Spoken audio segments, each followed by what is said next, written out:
Hi guys, ఎలా ఉన్నారు?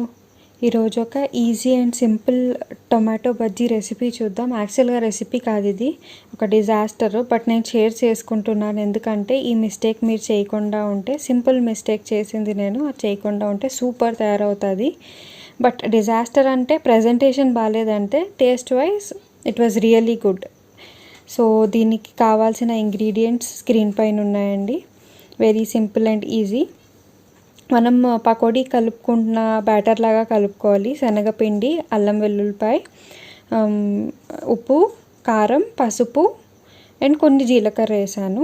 And నేను చేసిన మిస్టేక్ అలా ఒకటి ఏంటంటే బ్యాటర్ చాలా కొంచెం పల్చగా కలిపాను. అది ఇక్కడ నిలిచినట్టు ఉంటుంది కానీ మనము చూడండి నూనెలో వేసేసరికి నేను టమాటోల్లోంచి దిగిపోతుంది. అది కొంచెం మీకు ముందు చూస్తే టొమాటో రంగు కనిపించేస్తుంది. జస్ట్ కొంచెం వాటర్ తక్కువ వేసి ఉంటే బ్యాటర్ కరెక్ట్ అయ్యేది. అందుకనే ఇక్కడ చూడండి టొమాటోల రంగు రెడ్గా కనిపించేస్తుంది. నేను పైనుంచి ఎంత బ్యాటర్ వేసినా సరే అది వర్కౌట్ అవ్వలేదు, కాబట్టి నా బజ్జీలు అంత బాగా కుదరలేదు. Presentation wise really bad, but taste wise చాలా బాగున్నాయి. అందుకనే షేర్ చేసుకుంటున్నాను. మీరు మాత్రం మీ మిస్టేక్ చేయకండి. But except that the recipe goes on same. So నేను ఇదే నూనెలో పల్లీలు కూడా వేపేసుకొని పక్కన పెట్టుకున్నానండి. బజ్జీలు అయితే సేమ్, కానీ దీంట్లో యాక్చువల్గా మనకి టేస్ట్ వచ్చేది దీని మిగతా ప్రాసెస్ వల్ల. ఆ ప్రాసెస్ ఏంటో చూసేద్దాం. దానికి నేను కీరా, ఉల్లిపాయలు, గ్రీన్ చిల్లీస్, కొరియాండర్ తీసుకున్నాను. కీరా ఈజ్ ఆప్షనల్, నా దగ్గర ఉంది కాబట్టి వాడేశాను. దీనికి చూడండి టమాటో బజ్జీలు సగంగా కట్ చేయాలి. యాక్చువల్గా ఇవి కప్ షేప్లో రావాలి, బట్ బ్యాటర్ సరిగ్గా లేనందుకు రాలేదు. కానీ ఈ మిస్టేక్ మీరు చేయకుండా ఉంటారు, నా మిస్టేక్స్ నుంచి నేర్చుకుంటారన్న ఉద్దేశంతో నేను షేర్ చేస్తున్నాను. ఇంకేమన్నా నేను తప్పు చేసినట్టు అనిపించినా, లేక నైస్ ట్రై అన్నా, లేదంటే టైం వేస్ట్ చేసావమ్మా అని చెప్పేసి అనుకున్నా, ఏదున్నా సరే కామెంట్స్లో పెట్టండి, ఇంప్రూవ్ చేసుకుంటాం. సో టమాటోలు బజ్జీ ఉంటుంది కదా, ఆ బజ్జీ లేయర్ పై ఇది తీసేసి నేను టమాటోస్ కట్ చేసేసుకున్నాను. నేను కొంచెం లావుగా కట్ చేశాను.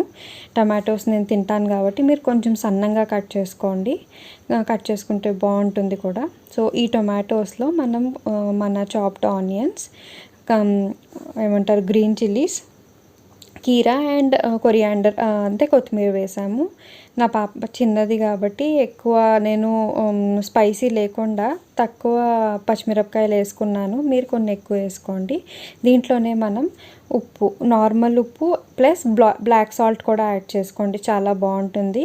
ఉప్పు, కారం, బ్లాక్ సాల్ట్, కొంచెం జీలకర్ర పొడి లైట్గా, అండ్ కొంచెం నిమ్మకాయ ఉంటే నిమ్మకాయ యాడ్ చేసుకోండి. నిమ్మకాయ యాడ్ చేసుకుంటే చాలా బాగుంటుంది. ఇది నేను ఇక్కడ మిస్ అయ్యాను, చూపించలేదు మీకు. ఇదే మనం అండ్ ఇందాక వేపిన పల్లీలు నేను మర్చిపోయాను, సారీ, ఆ పల్లీలు. ఇదంతా మనం నేను వేసిన 5-6 బజ్జీల్లో ఓ 2 షేప్లో వచ్చాయి. సో ఆ రెండిట్లో తీసుకుని నేను ప్రజెంటేషన్ చేశాను. దాని మీద కొంచెం సేవ్ ఉంటే అది కూడా వేసుకున్నానండి. మిగిలిన విరిగిపోయిన ముక్కలు ఉంటాయి కదా, అవి జస్ట్ ఇలాగ గిన్నెలో వేసుకుని తినేసాం మేమైతే. సో డిజాస్టర్ అంటే look wise and consistency wise disaster అయినా సరే, ఇది మనం కలుపుకున్న మసాలు వాటితో కవర్ అయిపోయింది. అండ్ మేమైతే బాగా ఎంజాయ్ చేసాం, ఎందుకంటే బాగా ఆకలి మీద ఉన్నాం కూడా అప్పుడు చేసినప్పటికీ. అండ్ చిరుతిండ్లు ఈ కరోనా వల్ల ఎంత మిస్ అవుతున్నామో కాబట్టి ఏది దొరికితే అది అమృతం అనుకుని తినేసాము. మీరు ఈసారి చేసినప్పుడు ఈ చిన్న మిస్టేక్ చేయకుండా చాలా బాగా చేసుకుని తినండి. ఎలా కుదిరినాయో కూడా చెప్పండి. Thanks for watching. Bye bye.